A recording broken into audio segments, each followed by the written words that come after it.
Bangladesh cricket board নির্বাচনের vote গ্রহণ চলছে। এই মুহূর্তে হোটেল সোনারগাঁওয়ে আছেন রিপোর্টার তামিম হোসেন। বিসিবি নির্বাচনের সবশেষ খবর জানতে সরাসরি যুক্ত হচ্ছি তার সঙ্গে।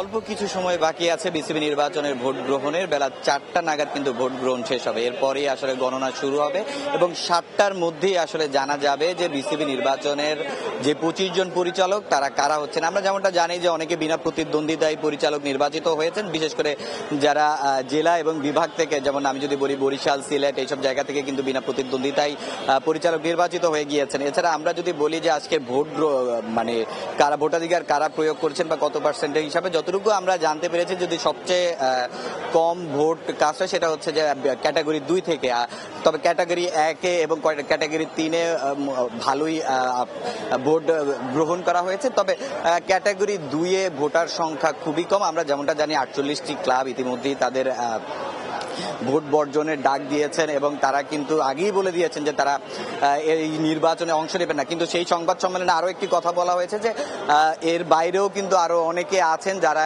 এই বিসিবির যে নির্বাচন, এই নির্বাচনে ভোটাধিকার প্রয়োগ করবে না। তবে আমরা যদি বলি যে এক হিসাবে যে গেলবারের নির্বাচন বা এখনকার নির্বাচনের বিবেচনায় যদি আসতে যাই, সেক্ষেত্রে কিন্তু বলা যায় যে একটা নির্বাচন হয়েছে এবং এই নির্বাচনে একপাক্ষিক একটা অভিযোগ রয়েছে, কিন্তু সে জায়গা থেকে একটা উৎসব মুখর পরিবেশের মধ্যেই কিন্তু আসলে ভোট গ্রহণ হচ্ছে এবং আমরা যেমনটা জানতে পেরেছি যে 7টা নাগাদ ফলাফল হয়ে যাবে। এরপরেই কিন্তু আসলে সভাপতি, আমরা যেমন তামিম ইকবাল কিন্তু তার মনোনয়ন প্রত্যাহার করেছেন, তার মানে এখন সভাপতি পর্যায়ে কিন্তু লড়ার মতো আছেন আমিনুল ইসলাম বুলবুল। এর বাইরে এখন পর্যন্ত আমরা অন্য কোনো নাম তেমন শুনতে পারিনি। তবে সহসভাপতি এবং ক্লাব যারা 2 জন সহসভাপতি হবেন সেই জায়গাতে একটা ফাইট হবে এবং সেখানে আসলে কারা আসছেন আমরা যতটুকু জানতে পেরেছি এবার কিন্তু জেলা এবং বিভাগ থেকে একজন সহসভাপতি আসবেন এবং ক্লাব থেকে একজন সহসভাপতি আসবেন। তবে এরা কারা হচ্ছেন এবং কিভাবে হচ্ছেন সেই বিষয়টা কিন্তু আমরা রাত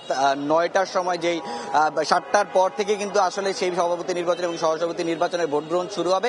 9টা নাগাদ আসলে আমরা জানতে পারবো যে কারা আসলে সহসভাপতি হচ্ছেন বা সভাপতির যে বিষয়টা সেটা কিন্তু অনেকটা নিশ্চিতই বলা যায়, কারণ আমিনুল ইসলাম বুলবুল তার পরিচালক পর্ষদেও কিন্তু সে এক প্রকার বিনা প্রতিদ্বন্দ্বিতায় হয়ে গিয়েছেন। ফুয়াদ তিনি কিন্তু তার ভোট বর্জন করেছেন। তো সে জায়গা থেকে বলা যায় যে এখন যে সহসভাপতি যে কারা হচ্ছেন এটাই হচ্ছে যে পরবর্তী পদক্ষেপ, মানে কারা হচ্ছেন এই জিনিসটাই হচ্ছে জানার মানুষের সবার আগ্রহ। তবে এই জিনিসটা জানতে আমাদের রাত 9টা পর্যন্ত অপেক্ষা করতে হবে। তো রাজধানীর একটি 5 তারকা হোটেল থেকে বিসিবি নির্বাচন নিয়ে এই ছিল আমার কাছে সবশেষ তথ্য। বিসিবি নির্বাচনের সবশেষ খবর জানাচ্ছিলেন সহকর্মী তামিম হোসেন।